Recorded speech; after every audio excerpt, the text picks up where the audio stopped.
And of course, Craig Berube and Rick Tocchet are former teammates.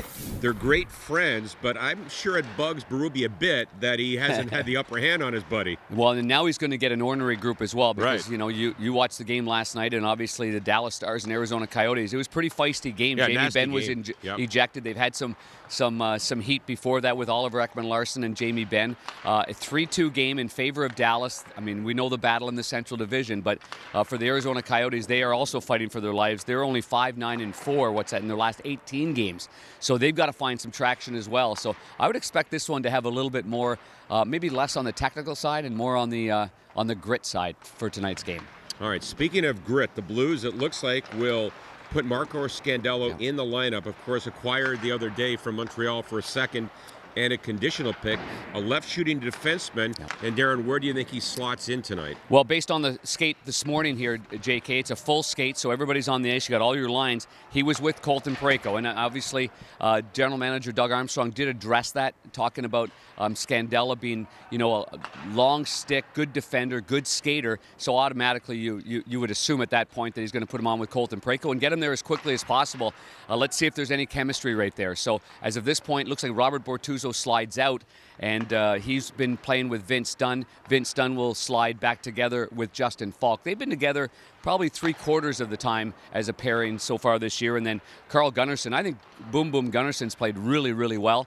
He and Alex Pietrangelo have been solid, so they keep that pairing together. So, Darren, if Blues fans aren't familiar with Marco Scandella, what's the scouting report on number 6? Well, I think he fits in with the team very well. Number one, he's got a great personality, and you've talked to him in the locker room, and you can see that he's a player that can blend in with a locker room, which that's number one. I mean, a lot of guys, it's an ongoing joke, he's good in the room, keep him there. It's always been a long time funny thing to say, but you need guys that have that personality. So he jumps in there.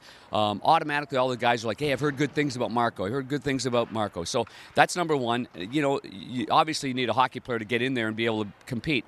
He skates well. With the way that the Blues and most good teams in the NHL need their weak side defensemen to jump into the play. One thing I noticed when he was playing for Bruce Boudreau in the Minnesota Wild, he was real good at that. He was dangerous against the Blues.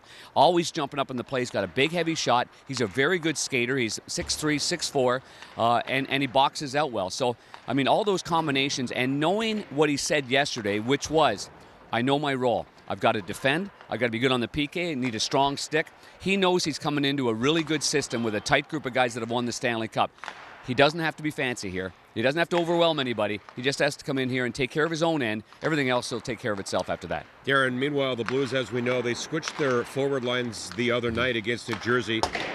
They scored 3 goals. What did you think of in particular, the O'Reilly line with the Sasky boys? I liked it. I liked it a lot. I think that there was a change was necessary, JK. I think during the course of a season, some things just, they don't have that same spark. It doesn't mean that Ryan O'Reilly and David Perron aren't going to go back together. And keep in mind, when David Perron took that puck in the mouth in Edmonton, that seems like a long time ago, but he had to get some dentures fixed. They were pushed in the back of his mouth. He wore that clanky visor and that chin protector for one game, and then that was it there. But I think when you're separated for a little while, I think the bench gets a little bit more, I'm not sure the word, you're more aware of what's going on because you've changed the line. So your coach is calling out different combinations. So you got to be sharp on that bench. I like that line. I also liked, Sanford, Thomas, and David Perron. I think they'll click. I didn't think they clicked early on in that game. I think they'll be better in this one. But I really like Jordan Kyrou with Bozak and Steen. I thought they were good. And it goes without saying that Ivan Barbashev and Oscar Sundqvist and Sammy Blais were terrific in that game. Ivan Barbashev, he's a really good player that we probably don't give him enough credit for. Everybody else gets the credit, but Ivan Barbashev, you know, he's an engine that pushes this team as well as Oscar Sundqvist. Yeah, he's really good, especially with Barbashev. The goaltending matchup expected to be Jordan Binnington and Antti Raanta. What's the scouting report on Raanta? Well, Ranta's not the biggest goaltender, and I think the Blues have had success lately with guys that are under 6 feet. You know, they had some good success against Peter Mrazek, who's playing for Carolina. They overwhelmed him early on in the game. Antti Raanta is very athletic. He's good positionally. Even though he's 5'11", he looks like he plays bigger. Plays a lot like UC Saros. When you're good glove, good hands, pushes pucks to the side. I think you've got to get in his kitchen a little bit. Got to rattle some pans around a little bit right there. Don't be one and done and shoot it from the outside, because he'll catch those pucks. That'll be a piece of cake for him. Got to get to the inside, take his eyes away as much as possible. All right, should be a good one tonight. Yep. The Blues and the Coyotes meeting for the third and final time in the regular season. By the way, if the playoffs were to begin today, which they don't, the Blues would play the Arizona Coyotes. How about that? So we'd go to Arizona? We'd go to Arizona. A little golf for this guy. Right? Sounds good. Sounds good. Your former stomping ground. There you go, right? big guy. I like All right. it. Blues and Yotes tonight, 7 o'clock face-off.